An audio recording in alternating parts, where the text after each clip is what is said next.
जिसमें किसी भी प्रकार की चाह ना हो, उसको निर्मल भक्ति कहते हैं। भगवान के मंदिर में जाना, भगवान की सेवा पूजा, अष्टयामी सेवा करना, ये तो हमारा धर्म है।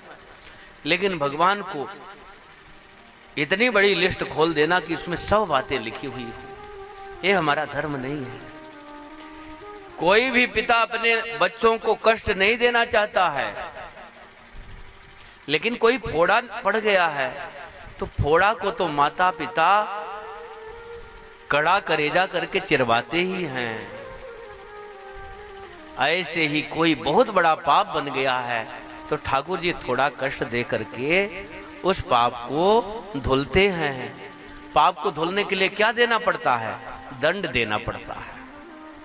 भगवान कभी भी अपने बच्चों को, अभी अपने संतान को, अपने जीवों को कष्ट नहीं देना चाहते हैं, परंतु जो कष्ट मिलता है वो हमारे कर्म का ही परिणाम होता है और ठाकुर जी को कड़ा करेजा करके उसको निकालना पड़ता है फोड़ा को, ताकि ये फिर सदा सदा के लिए स्वस्थ हो जाए।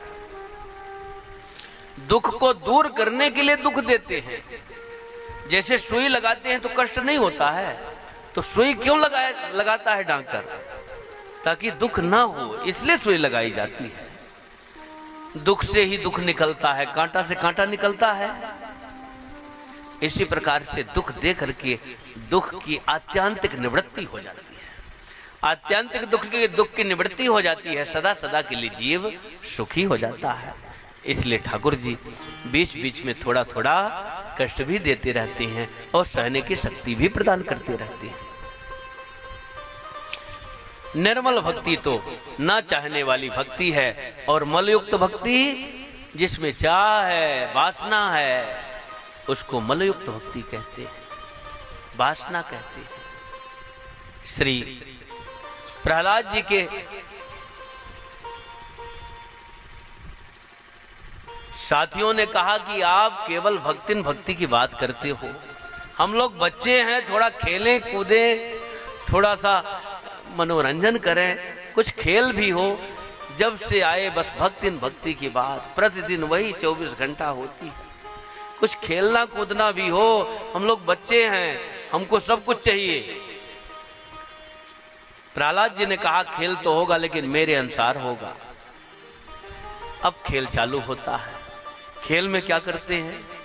किसी को झांझ पकड़ा देते हैं, किसी को मजीरा पकड़ा दिया है, किसी को तबला पकड़ा दिया, किसी को हारमोनियम पकड़ा दिया, किसी को आर्गन पकड़ा दिया, किसी को कोई ताली बजा रहा है और मंगलमय कीर्तन चालू हो जाता है।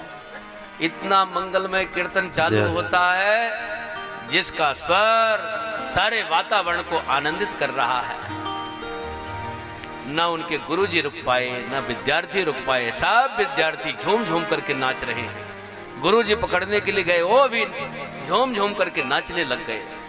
सारे विद्यालय का माहौल भक्ति में परिणित हो गया।